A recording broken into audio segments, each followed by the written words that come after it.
자, 그러면 오늘 또 심층 인터뷰 한번 시작해 보겠습니다. 오늘은 투자 전략과 관련된 이야기가 좀 많이 나올 것 같은데요. 예. 저희 3프로 TV에서도 한번 이미 출연하셨던 분이죠. 프루츠 투자자문의 이선철 대표님 모시겠습니다. 어서 오십시오. 예, 안녕하십니까? 네, 예, 반갑습니다. 얼마 만에 오신 거죠? 석 달? 4개월, 4개월 정도 됐나요? 네. 1년에 몇 번 출연을 했었으니까. 그랬었죠. 네. 자, 이제 오늘 우리 대표님과 함께 어떤 투자 전략 관련된 이야기를 좀 도와주시나요? 네, 제가 작년에 나왔을 때는 뭐 어쩌다 보니까 제가 방송이 좀 미숙해서 꼭 제가 해야 되는 얘기들을 항상 좀 못했는데 오늘은 좀 다 할 수 있게 좀 스피디하게 좀 좋습니다. 하도록 하겠습니다. 네. 그리고 오늘 방송을 보시는 분들은 23년에 어쨌든 어떻게 나의 자산을 지킬 수 있을 거냐에 대한 분명한 힌트를 가져가실 수 있게 그렇게 해보겠습니다. 좋습니다. 일단은 하여튼 중요한 얘기를 너무 뒤에다 남겨두고 이렇게 빵 터트려 이런 생각하지 마시고 그렇습니다. 하면서 스피디하게 하면서 중간중간 듣겠습니다. 앞에부터 계속 이렇게 네. 중요한 거 좀 많이 얘기해 주세요. 알겠습니다. 네, 너무 드라마 쓰시지 마시고. 네. 자, 그러면 뭐부터 네네. 좀 보면 되겠습니까? 지금 이제 시장이 작년만 해도 스태그플레이션이라는 단어가 꽤 나왔었어요. 예. 근데 올해 들어서 이유 없이 이제 또 항상 다들 그러니까 일시적 인플레이션과 같은 그런 좀 어떻게 보면 이제 다시 디스인플레이션이다. 네. 이제 그런 게 굉장히 화두였죠. 그래서 자산 가격은 다 오르고 여러 가지 이제 뭐 채권도 어쨌든 사실 뭐 최근에 다시 좀 채권 금리가 올랐지만 10년물 기준으로 뭐 다시 또 꽤 많이 반락을 하고 이제 그렇게 여러 가지 자산들이 많이 올랐는데 그것에는 이제 지금 두 가지의 기조가 있는 것 같아요. 지금 시장을 전반적으로 하는 내러티브가 이제 이게 거의 뭐 기관도 마찬가지고 개인도 마찬가지고 다 마찬가지인데 하나는 이제 전형적인 리세션이 올 거다. 그러니까 하드 랜딩이다. 네. 그럼 하드 랜딩이라는 건 결국에 당연히 물가까지 잡히는 하드 랜딩이다. 두 번째는 이제 소프트 랜딩 아니면 노 랜딩. 이제 최근에 좀 이제 얘기가 나오는 이 두 가지인데 이 두 가지는 기본적으로 뭐를 전제를 하고 있냐. 물가가 올해 말까지 연준이 제시하는 대로 뭐 연준이 바라는 대로 3%, 2%. 예, 뭐 2%뭐 이렇게 갈 수 있다라는 거를 전제로 하거든요. 그럼 제가 작년에 출연했을 때는 왜 지금의 인플레이션은 구조화돼서 좀 오래 갈 수밖에 없는지에 대해서 제가 좀 그 부분에서 강조를 했다면 그럼 그렇게 구조화 만약에 제 주장이 맞다면 오늘은 이제 시간이 짧기 때문에 왜 인플레이션이 장기화될 건지에 대해서 포커스를 두는 것보다는 네. 왜 인플레이션이 저는 최소 올해 연말에도 6%에서 그러니까 보수적으로 잡아도 5.5% 이상이 유지가 될 거다라고 보고 있습니다. 연말 기준으로도? 네네, 미국 기준으로. 네. 그럴 경우에 과연 이게 어떤 채권 금리에는 어떻게 영향을 미치게 되며 그러면서 이게 과연 자산 가격들에 또 어떤 영향을 미치게 될지. 그래서 지금의 뭐 올해는 상고하저가 될 수도 있고 여러 가지 뭐 이제 의견들이 있으나 네. 그 부분에 대한 이제 저희 전망에 대해서 좀 보여드리려고 나왔습니다.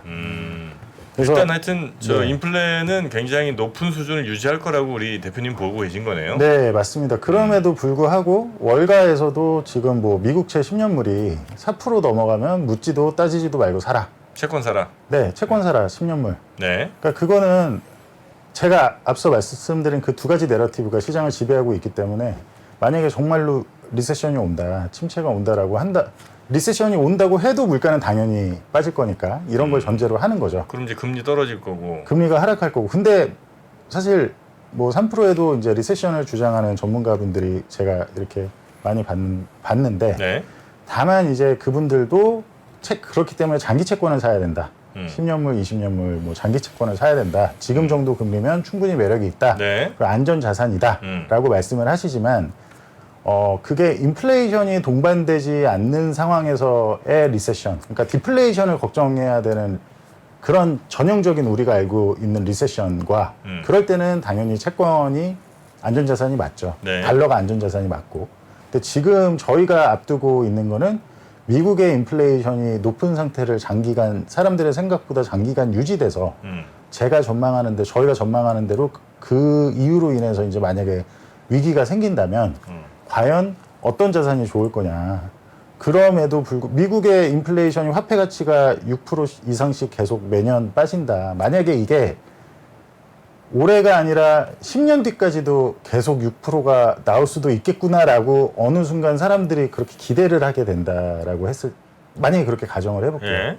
그럼에도 불구하고 예상보다 높은 인플레이션 수치가 나오면 달러로 몰리고 미국 국채로 몰리고 장기 국채로 몰리고 하는 현상이 맞을까요? 그러니까 앞으로 미래에도 인플레이션은 지속될 거야라는 걸 어느 순간 사람들이 다 깨닫는다면 아직까지도 시장을 지배하고 있는 전체적인 내러티브는 긍정론자가 됐던 비관론자가 됐던 인플레이션은 일시적이다가 사실은 지배를 하고 있는 겁니다. 아니 그럼 대표님은 올해뿐만 아니라 네. 앞으로도 몇 년 혹은 뭐 그 이상까지 물가가 고물가 상태로 간다는 말씀이에요? 네, 장기적으로는 제가 작년에 왔을 때도 처음 아마 출연해서 얘기했을 텐데 네. 장기적으로는 저는 10년간은 갈 수 있는, 물론 중간중간에 1, 2년의 디스인플레이션의 사이클이 있을 수 있고 최근과 같이 한두 달의 디스인플레이션의 그런 아주 그래 보이는 말 그대로 디스인플레이셔너리하게 보일 수 있지만 애초에 구조적인 변화다. 이제 짧게 아주 요약을 하자면 통화량으로 다 결정이 되는데 지난 2년 2020년, 2021년 미국의 통화량은 연평균 20%씩 늘었습니다. 그래서 그거를 보수적으로 잡아서 35% 두 개 합해서 35%가 늘었다고 해도 네. 통화주의자들의 관점에서 봤을 때는 단기적으로도 올해 말까지 왜 제가 6이나 5.5 이상의 인플레이션이 나올 수밖에 없다라고 얘기를 하는 이유는 아직 그렇게 늘어난 2년간 늘어난 MV는 PQ잖아요. 그거를 그냥 산수로 계산을 해봐도 네. 그 늘어난 만큼 욕조에 쌓여있는 유동성이 아직 다 안 빠져나왔다라고 말씀을 드리고 싶은데 그거는 일단 제가 칠판으로 오늘 시간이 없다 보니까 빠르게 좀 해보겠습니다. 네. 자, 칠판을. 자, 일단 먼저 장단기 금리 역전에 대해서 제가 설명을 드리고 싶은데 이 부분은 오건영 부장님이 아주 잘 설명을 해주셨더라고요. 저는 뭐 그렇게 설명을 잘하는 편은 아니지만 이게 가지고 있는 함의에 대해서 저는 짧게 얘기를 해보려고 합니다. 원래 금리라는 거는 기간이 길면 금리가 높아져야죠. 그죠? 제가 하루 빌려주는 것과 친구한테 제가 정프로님에게 하루 돈을 뭐 빌려주고 내일 갚을게라고 해서 받는 것과 10년 뒤에 갚겠다라고 하는 거는 이제 리스크의 차원이 다르죠. 그러니까 10년 뒤라고 하는 거는 뭐 채무불이행이 될 수도 있고 그 사이에 인플레이션이 올 수도 있고 그 인플레이션 채권의 가장 큰 특히 장기 채권의 가장 큰 위험은 인플레이션입니다.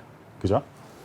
근데 그러니까 당연히 기간이 길면 원래 제가 1년 동안 빌려주는 거면 연에 뭐 제가 뭐 한 5% 수치를 하기로 돼 있었다라고 한다면 10년을 빌려줄 거면 최소 연에 이제 그 위험 프리미엄이 더 더해져서 그럼 연에 한 6에서 7%를 받아야 되는 게 이제 당연한 이제 금리 채권 시장의 논리입니다. 근데 지금 현재는 제가 전자침판은 처음 써봐서 지금 현재는 기간이 길면 더 이렇게 금리가 낮아지는 이제 연준의 긴축이 최근에 급하게 있었기 때문에 이제 이런 현상을 보이고 있는데 이 말이 무슨 말이냐면 어쨌든 간에 이 인플레이션은 연준의 지금의 긴축은 리세션을 불러일으킬 거고 채권 시장의 이제 전망인 거죠. 채권 시장은 아주 강한 하드 랜딩을 지금 예상한다고 보시면 될 것 같고 그 하드 랜딩은 당연히 물가까지 같이 하락시킬 거야 라는 이제 그 의미를 이제 내포하고 있는 거죠. 네.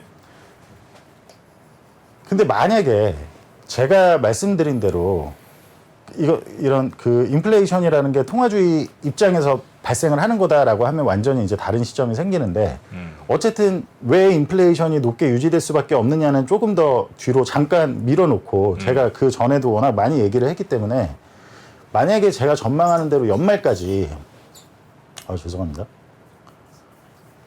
연말까지 금리가 CPI가 최소 5.5% 아니면 6% 이상으로 이제 유지가 된다. 혹은 전고점을 피크를 다시 뚫는다라고 생각을 해볼게요. 그러면 지금 확실한 건 우리가 지금 매크로에 아주 여러 가지 전망이 있고 다 불확실하지만 확실한 건 이렇게 역전된 금리는 어느 순간에는 당연히 다시 정상화가 됩니다. 지금 거의 1년 가까이 금리가 역전이 돼 있었는데 물론 이게 조금 더 갈 수도 있어요.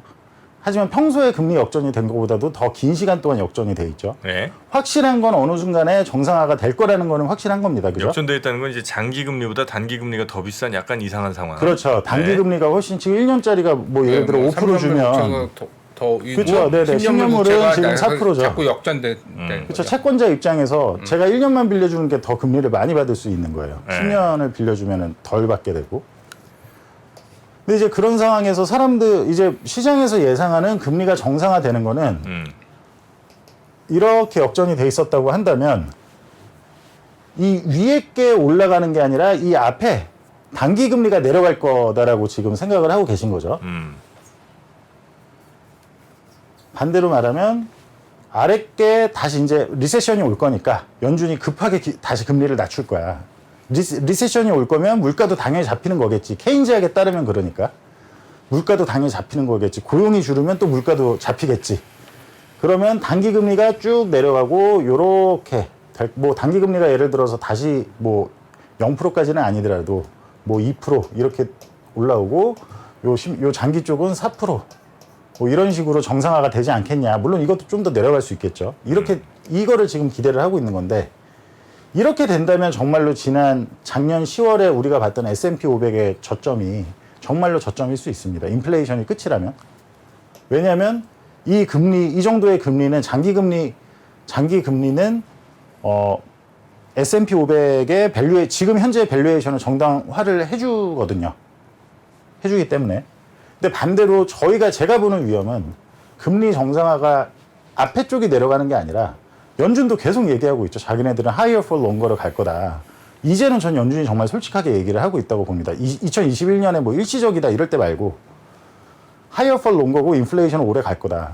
그럼 여기서 물론 거의 다 왔어요. 터미널 레이트는. 아무튼 그 누구도 뭐 5.25, 5.5 뭐 이렇게 생각은 하지만 뭐 터미널 레이트를 인플레이션 위로 올려서 실질금리를 플러스까지 만들 거다 이렇게는 예상을 안 해요. 네. 왜냐하면 미국의 부채가 굉장히 많죠 지금. 그 돈을 가장 많이 빌린 주체가 미국의 정부죠. 그러니까 자기들이 GDP 대비 140%의 그 부채를 미국의 정부가 가지고 있는데 돈을 빌린 부채를 그렇게 많이 늘린 주체가 미국의 정부인데 과연 그들이 인플레이션을 때려잡을 만큼 제대로 된 긴축을 할 수 있을 것이냐는 이제 많은 분들이 조금씩 알아가고 계시는 것 같습니다. 근데 이게 어쨌든 다 왔다. 다 와서 금리가 인플레이션이 내려가면 괜찮아요. 다 왔는데 한 5.25까지 터미널을 했는데 인플레이션이 급격하게 시장의 예상대로 연말까지 2% 아래로 떨어진다거나 3%까지 간다거나 그런다면 아까 말하신 대로 이 단기 쪽이 내려갈 수 있는 그 시나리오가 있습니다. 근데 그게 아니고 연말에 갔는데 제가 말한 대로 6%가 나온다, 7%가 나온다, 8%가 나온다, 하다못해 뭐 5.5%가 나온다라고 한다면 장기로 돈을 빌려주던 사람들이 네. 야 이게 내가 지금 맞나라는 생각을 하지 않을까요? 그러니까 내가 이 리스크 프리미엄을 어느 순간에는 텀 프리미엄을 요구를 하게 되겠죠. 그러니까 정상화가 이렇게 역전이 안 되고 이렇게 정상화되는 게 앞에 쪽은 그대로 있으면서 물론 조금 내려갈 수도 있지만 그대로 있으면서 이걸 베어 스티프닝이라고 하거든요. 채권 용어로는 베어 스티프닝이라고 하는데 장기가 올라가면서 금리가 정상화가 되는 거. 절대 티가 올라가면서 그렇죠. 정상화된다는 거. 기준금리랑 단기금리는 어쨌든 무조건 기준금리의 영향을 받기 때문에. 자, 그러니까 이 장단기 금리 역전 현상이 근 1년 가까이 이례적으로 네네. 길게 이어지고 있는데 네네. 이게 언젠간 정상화된다. 정상화된다는 말은 즉 장기 금리가 단기 금리보다 더 높아지는 상황이 올 수밖에 없는 건 사실인데 언제 오느냐가 문제인데. 그렇죠. 지금 이제 말씀 들어보니까 장기로 빌려준 사람들이 이게 뭐 어느 정도는 버티겠으나 시간이 계속 지날수록 그러니까 물가도 안 떨어지고 계속 이 상황이 유지가 되면 네네. 야, 이 돈을 내가 이 금리에 빌려주는 게 맞아 요 생각을 한다는 거죠. 그렇죠. 물가가 예? 원래 물가가 높아지면 원래는 브라질이나 이런 나라에서 물가가 높게 나왔다. 예. 그럼 그 나라의 통화가 약해지잖아요. 예. 왜냐면 그 나라에서 자산이 빠지죠. 화폐 가치가 하락을 하기 때문에. 근데 지금 최근에 작년도 그렇고 올해도 그렇고 현상은 뭐죠? 미국의 물가가 높게 나오는데 미국의 달러가 강해지죠. 그죠? 미국의 그 말은 뭐냐면 네. 시장은 그냥 연준이 인플레이션과의 전쟁에서 무조건 이길 거다라는 걸 그냥 기정으로 그냥 무조건 그렇게 생각을 하고 있는 겁니다. 근데 이게 사실은 우리가 70년대에 그래서 제가 지난 방송에서도 아직 시장이 스태그플레이션에 대한 진짜 의미를 좀 제대로 모르는 것 같다라고 제가 얘기를 조심스럽게 한 적이 있었는데 원래 70년대도 그렇고 원래는 인플레이션이 발생했을 때 네. 미국 주식이 붕괴를 하고 세계 경기가 안 좋아도 달러는 약해졌습니다. 왜냐하면 당연한 거죠. 미국의 인플레이션이 높게 나오면 미국의 자산에서 달러에서 빠져나와야죠. 그게 오래될 것 같다, 더 장기화될 것 같다라고 만약에 느낀다면 어떻게 보면 아직도 시장은 일시적 인플레이션 레짐에 빠져 있는 거. 왜냐하면 지난 30년 넘게 너무 오랫동안 인플레이션이 발생한 적이 없었다 보니까 지금의 긴축이 가파르긴 했지만 결코 이거는 제가 봤을 때는 물가를 바로 잡을 수 있을 만한 긴축은 아니다.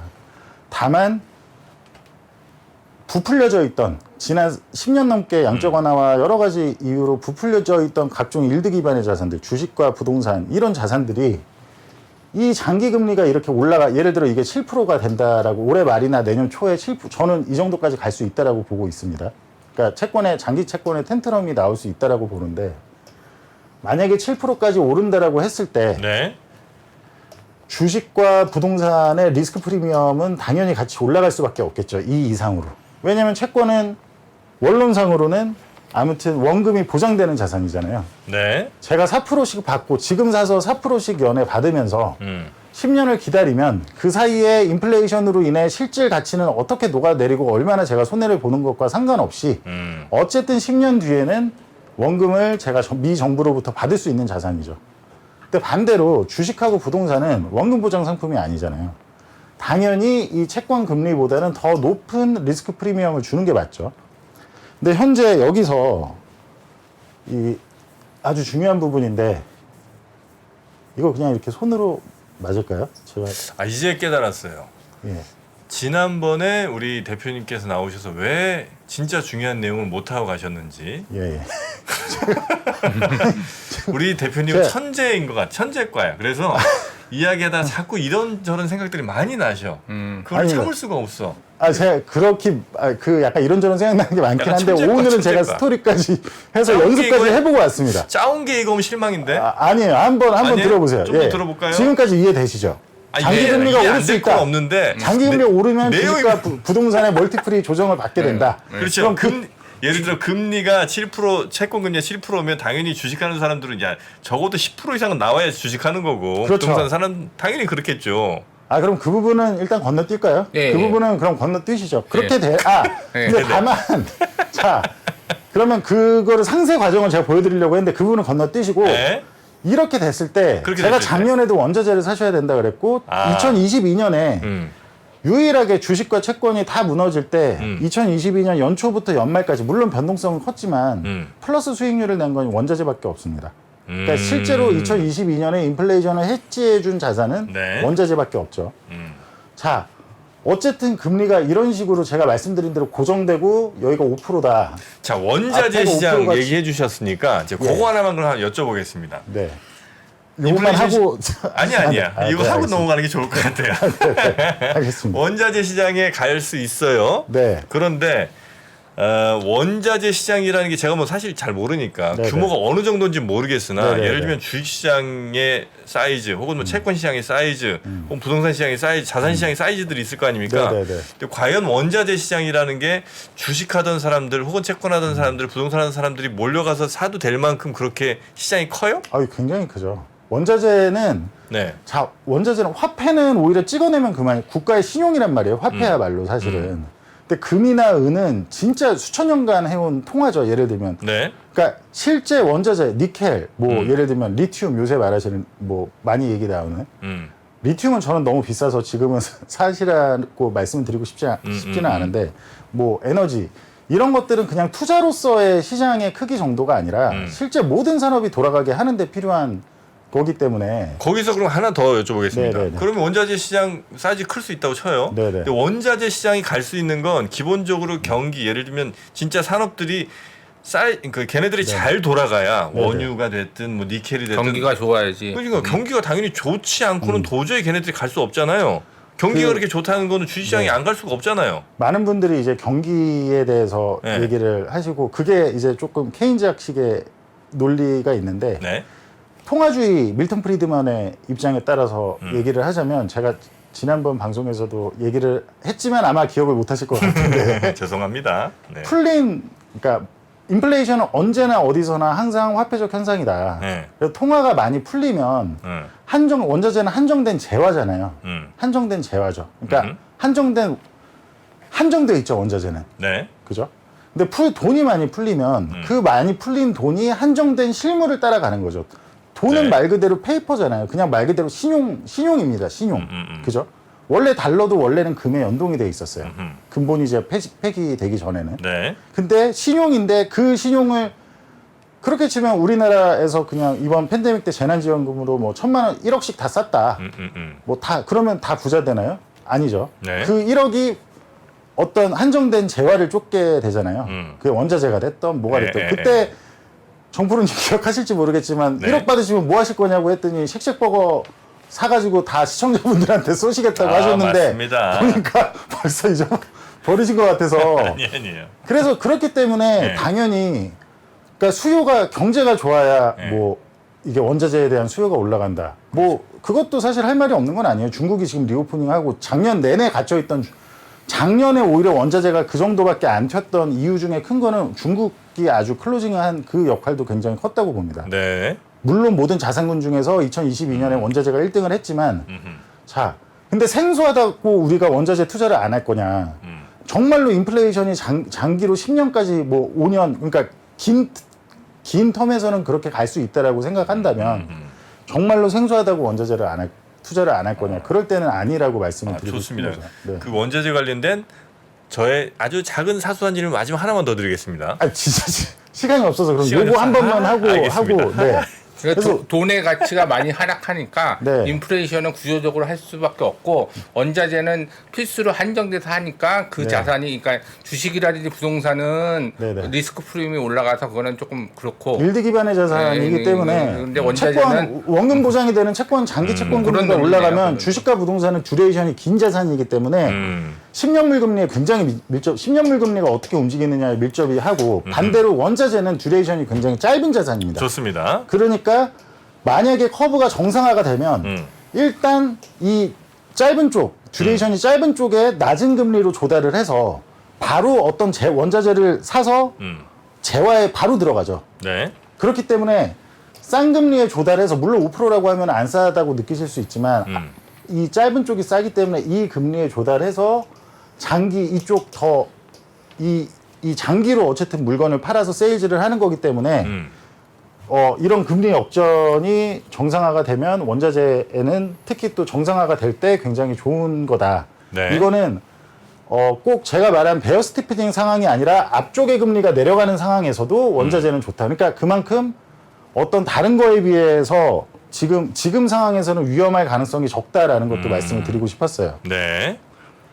자, 네. 그럼 이제 그 원자재 네, 네. 네. 원자재 관련해서 설령 원자재가 우리 대표님 예측대로 네. 뭐 세게 좀 간다 쳐요. 네. 그 상황이 됐어요. 네, 네. 그럼 이제 개인들이 네. 어쨌든 이거 보시는 분들 개인 투자자분들이 네. 대부분이실 테니까 네. 개인들이 그러면 그 원자재에 접근할 땐 사실은 주식 시장보다도 훨씬 더 전문 플레이어들을 상대로 해야 되잖아요. 아니요, 그렇지 않습니다. 아닐까요? 예, 그 뭐 주식 시장보다 훨씬 더 전문 플레이어라기보다는 왜냐면 원자재 시장은 실제 그 원자재를 해칭해야 되는 그 실물을 다루는 기업들과 네. 이제 그런 이제 여기는 이제 투기 쪽은 아니죠. 그리고 이제 반대로 이제 뭐 투기 세력이라고 하면 말이 좀 이상한데 아무튼 그 저희처럼 진짜 투자를 원하는 이런 쪽이 다 같이 만나서 하는 네, 거기 때문에 물론 뭐 그 안에 그 원자재 거래를 하는 그런 투기 쪽 증권사나 뭐 여러 가지 기관들이 뭐 전문가가 아니다는 아니지만 그런다고 해서 주식과 부동산을 주식처럼 그렇게 주식보다 더 막 뭐 험한 난이도가 고수들이 힘들다 있고 이러지는 않다는 거예요? 그렇지 않습니다 전혀. 그리고 투자할 수 있는 수단도 너무 많죠. ETF도 그렇고 요새는 굉장히 잘 한국 증권사에도 그렇고 미국 증권사에도 그렇고 저희 또한 저희가 이제 투자 자문을 고객들한테 할 때 원자재 자산을 많이 매입을 하는데 다 ETF로 매입을 합니다. 아 그렇습니까? 네. 아 쉽지 않아 보이는데. 제 대두 아, 사 전혀 그렇지 않게 대두 사고 싶으면 어떻게 해요? 네? 대두. 대두는 농산물 ETF를 사셔도 아, 그걸 되고요. 사면 돼요? 네. 그리고 저기 뭐 아니면 대두만 상장된 ETF도 아마 미국에는 찾아보시면 있으실 겁니다. 아 그렇습니까? 네. 네. 지금 저는 밀가루 좋아 보입니다. 밀. 아 저는 요즘에 저 네. 집에 제 대두를 사다가 네, 네. 걔를 약간 불려갖고 살짝 삶아갖고 갈아갖고 콩국물을 먹고 있거든요. 아 맛있더라고요. 근데 소금 살짝. 농산물 이렇게 보면 항상 그 기후 변화에 따라서 이게 움직여서 응. 그러니까 네. 만약에 아까 이제 뭐 굴이라든지 네, 뭐 그런 네, 것들은 뭐 경기 사이클 아니면 네, 뭐, 네, 네, 네. 뭐 여러 가지 변수가 맞습니다. 있는데 이거는 농산물 같은 경우는 풍년이 나면은 많이 잡고 가격이 올라가니까 네, 또 네. 흉년이면 또 안 하고 네, 네. 뭐 그런 것들이 사이클이 있어서 네, 네. 좀 힘들더라고요. 보니까 그리고 그래서 이게- 그러신 예. 분들은 예. 어떤 특정 농산물을 사려고 하지 마시고 네. 예를 들어 포트폴리오에 뭐 주식, 채권 다 좋습니다. 저희는 웬만하면 주식 중에서도 좀 그런 이런 제가 말한 사이클과 연관된 주식들만 사는데 뭐 어쨌든 그거를 가지고 계신다고 하더라도 꼭 한 최소 3분의 1 정도는 그냥 전체 원자재 코모디티 ETF가 있어요. 전체 원자재를 원자재 하는- 전체를 사라. 원자재가 네, 네. 좋다고 한다면. 그럼요. 그럼 그 굳이- 사야 되는 시점은 금리 역전이 정상화되는 시기쯤? 아니요, 지금 사셔도 지금 되고 사- 작년에 사셨으면 더 좋았고요. 아 그렇습니까? 그냥 뭐 계속 좋습니다. 그리고 통화량이 많이 풀려서 구조적으로 인플레이션이 계속 지속될 수 장기화된다라고 없으니까 보는 입장이기 그 때문에. 과정에서 원자재는 네네. 뭐 지금 사도 되고 나중에 사도 단기적으로야 되고 뭐 이럴 수 있지만 네, 맞습니다. 그런 말씀이시네요. 네, 그렇죠. 네, 네, 맞습니다. 원자재가 전체적으로 그러면 예를 들어 원자재 ETF 샀다고 쳐요. 작년에 네, 네, 작년 네. 뭐 한 10월쯤 샀다 쳐요. 네, 네. 지금 얼마나 올랐어요? 작년 10월이면 제가 정확하게 대략. 지금 모르겠는데 음. 글쎄요. 작년 10월이면은 조금 원자재가 아무튼 그 조정을 받았을 때라. 근데 어쨌든 22년이라고 하면 그래도 작년 10월부터 지금까지여도 아마 플러스로 제가 생각을 하고요. 2022년 전체 그냥 작년의 수익률로 비교를 해봤을 때 예를 들어 뭐 미국 주식은 S&P 500 기준으로 20% 빠졌다. 나스닥은 30% 넘게 빠졌다. 뭐 코스피도 많이 빠지고 했을 때 네. 원자재만 플러스 수익률이 났습니다. 아 그래요? 네. 제가 원자재 ETF는 비중이 어느 정도 되는지 어느 네네. 항목 근데 네. 원유가 그렇게 빠지지 않고 지금 80불에서 70불 사이로 지금 다시 또 엊그제 움직이고 80불 있기 위로 때문에 올라왔죠. 네네. 뭐 변동성이 좀 적으면서 그렇게 움직이기 때문에 네네. 뭐 그걸로 봐서는 뭐 비중 자체가 원유가 얼마만큼 되는지는 모르겠지만 네네. 그게 가장 네. 좀 스탠다드가 되기 때문에 원유도 꽤 크게 예, 들어가 있습니다. 그래서 에너지 크게 들어가 그렇게 있고. 보았을 때는 뭐 이게 화폐가 풀려서 그런 거나 그런 건 모르겠지만은 네네. 상당히 좀 뭐 주식 시장보다는 좀 비트했을 수 네. 있다 뭐 그렇게 예측은 할수 저희는 있겠네요. 참고로 단기적인 관점에서는 원유랑 에너지 시장을 단기적인 관점에서는 제일 당장 좋게 이번 보고 주부터도 아. 좋게 보고 있습니다. 원유랑 그러니까, 에너지? 예, 그러니까 에너지 시장 원유, 천연가스 지금 굉장히 많이 빠져서 천연가스도 들어가기 저는. 근데 천연가스야말로 정말로 좀 너무 그 변동성이 크고 위험해서 개인분들이 직접 하시는 거는 좀 그 말리고 지양하시는 싶고. 게 나을 천연가스는 뭐 제가 생각했을 때는 수요와 공급이 맞춰지면서 가는 게 그 사이클이었는데 네네네. 최근에 갑자기 그 러시아에서 맞고 그러면서 이제 변동폭이 있는 거지 천연가스 그 가격대를 쭉 보시면은 그렇게 변동성이 크지 않아요. 나는 예를 들면 원자재 네. 뭐 방금 뭐 석유 말씀도 해주셨습니다. 이거는 또 개인들이 이거 국제 정세를 사실 예측이 불가능하잖아요. 네. 그러다 보니까 예를 들면 지금 이제 좀 있으면 이란이 뭐 또 핵협상에 뭐 합의를 한다 만다 뭐 이런 얘기가 돌고 만약 이란이 그렇게 핵협상 합의를 하면 기름값에는 당연히 마이너스 요인으로 작용을 할 거고 네네. 또 러시아가 어떻게 그런 될지, 예. 그 하나하나의 뉴스로 보고 투자를 하는 게 아니고 그런 거에 집중하지 말고 뉴스는 제가 이 말씀을 꼭 드리고 싶은 게 주식이든 원자재든 모든 게 뉴스는 어쨌든 자기들의 주업이 어떤 현상에 대해서 그거에 대한 이유를 어쨌든 매일매일 발간을 해야 되는 곳이잖아요. 그러니까 그게 밥벌이기 때문에 네네. 그 어떤 자산 시장의 주식도 마찬가지고 채권도 마찬가지고 자산 시장의 움직임, 특히 단기적인 움직임은 절대 그날 그런 이슈 때문에 잘 움직이지 않습니다. 정말 그게 메이저 이슈가 아닌 이상. 아 그래요? 장기적인 방향은 오히려 원자재를 공부를 하시고 싶으시면 지금까지 지난 10년 넘게 캐펙스가 정말 얼마나 이루어졌느냐. 그러니까 정말 설비 투자가 얼마나 이루어져서 진짜 우리가 장기적으로 정말 우리가 그 세상에 살아가는데 필요한 원자재가 지금 충분한가? 그 공급이 앞으로 충분할 건가? 근데 모든 에너지도 그렇고 금속도 그렇고 원자재의 모든 핵심 것들이 지난 10년간 2008년 이후에 양적 완화가 지속되면서 캐펙스가 너무 없습니다. 저희는 이거를 너무 딥하게 리서치를 해서 아 그래요? 캐펙스가 너무 모자르고 앞으로 향후 장기적으로 봐서 이거는 단순히 뭐 1, 2년의 문제가 아니라 아주 장기적으로 문제가 될 수 있는 사안이라고 말씀을 드리고 싶습니다. 아 예, 제가 진짜 시간이 이제 네네네. 15분 남은 것 같아서 예, 저희 한번 그림 한번 봐주시면 좋습니다. 네. 아, 또 이렇게 또 많이들 재밌어 하시죠. 네, 그렇죠. 근데 제가 늘 이 시간 안에 네. 못할까봐 못해가지고 한번 차트 띄워주셔. 네네. 뭐죠? 네네. 보통 이게 이제 캔들, 요 뒤에 있는 캔들이 이제 주식 미국의 S&P 500이고요. 로그 스케일 차트로 한 겁니다. 그리고 요 주황색 선이 장단기 금리 역전, 2년과 10년물의 역전 현상, 역전이고 지금 요 중간에 이 검정선이 0%에 맞춰져 있습니다. 그래서 이 아래로 주황선이 내려오면 장단기 금리가 역전이 된 건데 이거 아마 전에 다른 분 나오셔가지고 하실 때도 얼핏 말하신 걸 제가 들었는데 보통의 시장 붕괴는 실제 장단기 금리가 역전이 됐을 때 이렇게 하락하는 여기가 이제 2000년 IT 버블, 여기가 2008년 리먼 때인데 대부분은 커브가 정상화가 되면서 이렇게 발생한 이 오렌지 선이 요 검정선 밑에 있다가 요렇게 올라가죠. 요렇게 아이고 하면서 네 정상 이해되시나요? 여기 캔들이 엄청 하락하고 있고 주가가 하락하고 반대로 오렌지 선이 커브가 이렇게 정상화가 되죠.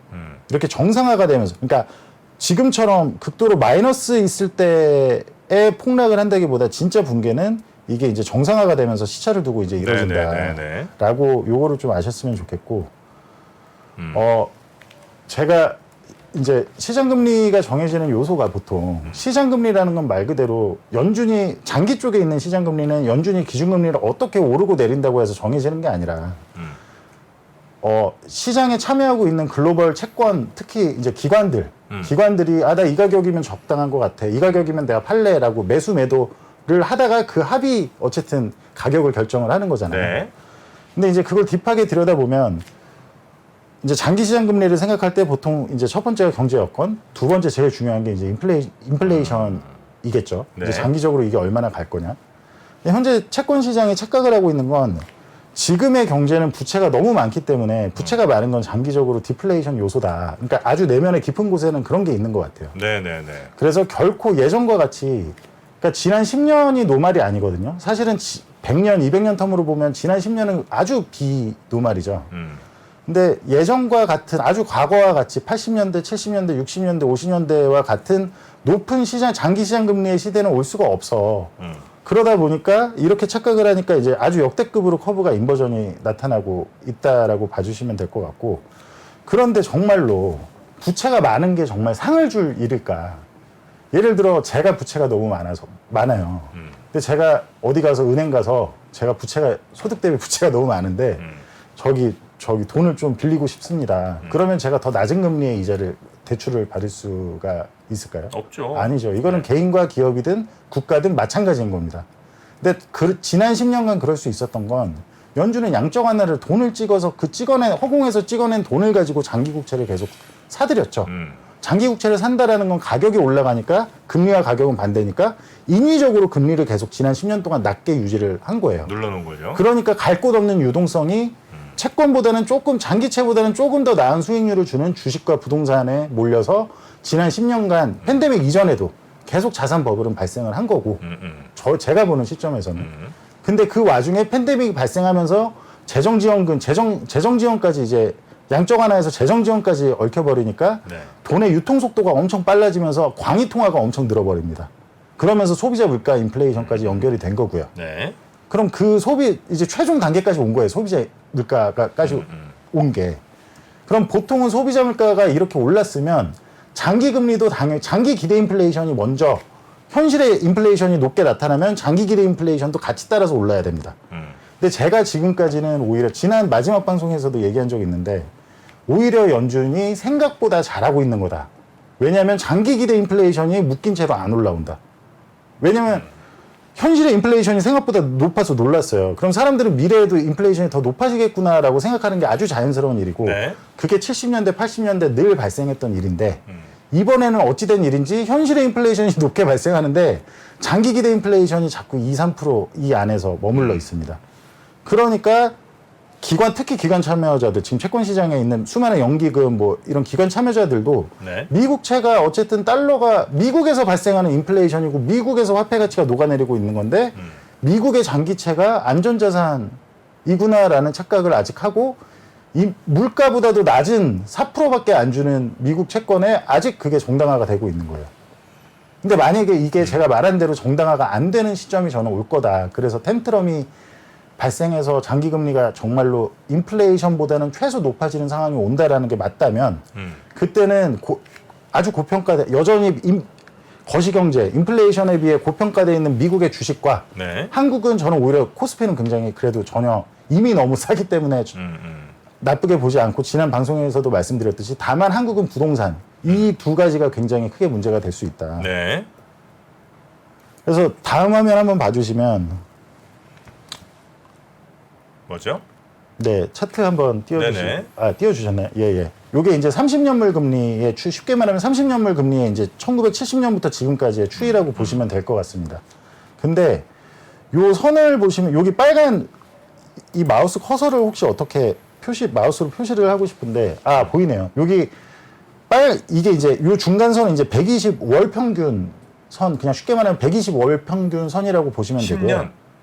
120월이면 10년이죠. 그렇죠. 네. 네. 그러니까 아주 큰 시점에 아주 중요한 이제 월 평균선이라고 보시면 될 것 같습니다. 그러면 요 선인데 30년 금리가 70년대부터 이렇게 장기 금리가 이렇게 올라갔죠. 거의 85년까지. 근데 이 120월 평균선을 한번 요 선을 뚫고 올라가면 웬만해선 이 올라가는 추세가 다시 꺾이기가 쉽지가 않습니다. 계속 이제 10년 넘게 이렇게 올라가죠. 그리고 언제 84년, 85년 이때부터 이제 이게 하락을 하고 요 녹색 원 여기서 이제 이거를 뚫고 내려가고 나니까 그 이후에는 반등을 하는 것 같으면서도 늘 요 122평선 월평선을 맞고 요 선 아래에서 이제 여기를 이제 계속 지속해서 하향을 하죠. 근데 이제 최근에 이제 코로나가 있고 이제 장기 금리가 상승을 하면서 최근에 이제 이게 뚫려서 올라갔다. 그러니까 이게 아주 단기적으로 이 아래로 지금 다시 다 내려올 거다라는 지금 시장의 그 레토릭이 지금 다 깔려 있는데 그거는 아주 잘못된 생각이다. 그러니까 지금 리세션을 얘기하면서 그러니까 장기 채권을 사라라는 건 저는 정말 어떻게 보면 되게 위험한 얘기일 수 있다라는 걸 말씀을 드리고 싶었고요. 네. 또 하나는 S&P 500의 아주 중요한 차트니까 요거까지만 얘기하면 제 생각에 제가 할 얘기 거의 다 한 것 같습니다. 네네네. S&P 500의 이 이익 수익률, 제가 아까 말씀드린 10년물 금리와 비교할 때 쓰는 S&P 500의 수익률, 기대 수익률이라고 그냥 생각을 하시면 될 것 같습니다. 이익 수익률이 요 파란색 선이고요. 1930년부터 지금까지의 S&P 500의 이익 수익률이고 파란색 선이 요 빨간색 선이 CPI, 그러니까 소비자 물가의 그 빨간색이 소비자 물가 그 전년비 소비자 물가의 추이 1930년부터 지금까지 추이입니다. 근데 보시면 혹시 이상한 거 안 느껴지시나요? 이 차트에서? 이상한 거요? 아직까지는요? 그렇죠. 그 역사적으로 한 번도 요 파란 선 넘어선 적이 없다. 이익 수익률 위로 지금처럼 이렇게 넘어서 있는 경우가 없죠. 단 한 번 언제냐? 40년대, 45년 요때 잠깐 한 1년 정도 이렇게 넘어서 있었습니다. 네. 요때가 뭐냐면 미국이 제2차 세계대전 때문에 YCC를 했을 때예요. 그냥 무조건 장기 금리를 묶어놓겠다. 일본처럼 했을 때입니다. 요때 말고는 당연하죠. 인플레이션이 발생하는데 왜 그 이하의 주식 위험이 있는 주식을 투자해서 왜 그 이하의 수익률을 우리가 어느 주식 투자자가 하면 안 되는 거죠. 이거는 아주 잘못된 행위인 거죠. 네. 그리고 다시 요 다음 차트는 1870년부터 60년부터 지금까지의 이제 미국의 PER, S&P 500의 PER을 나타낸 차트인데 최근 뭐 아마 다시 S&P 500이 좀 올라와서 21, 22 이렇죠. 근데 지금 21, 22라고 하면은 이익 수익률 기준으로 한 4.7, 4.6 정도 되거든요. 근데 과거에 지금의 인플레이션이 있을 때 지난 10년 말고요. 지난 유동성이 풍부하고 계속 인플레이션이 조작돼 왔던 지난 뭐 20년 요때 말고 요 네. 구간 말고 요 과거 구간에서 과거 평균으로 쳤을 때 인플레이션이 지금 수준이면 PER이 어땠냐라고 제가 이제 다 표시해 놓은 겁니다. 그럼 요 빨간색 부분이라고 보시면 되는데 그럼 미국의 주식의 멀티플은 PER 기준으로 최악의 상황이 죄송합니다. 최악의 상황이 6에서 7 그리고 높아도 15 사이였다고 보시면 될 것 같아요. 제가 지난 방송들에서 S&P 500은 어쨌든 2,400까지 갈 수 있다라는 주장 그 생각은 저는 아직 너무나 동의를 하고요. 네. 멀티플이 너무 과장돼 있다. 그리고 이거는 이제 이익 수익률의 장기 또 이것도 1870년부터 지금까지 이익 수익률인데 네. 이익 수익률 기준으로 봤을 때는 제가 봤을 땐 최소한 이 트렌드 라인까지 올라갈 수 있다. 알겠습니다. 일단 네, 이제 진짜 거의 다 끝났습니다. 요거 네. 시간 없나요? 아니 빨리 네. 끝냈어요. 네. 알겠습니다.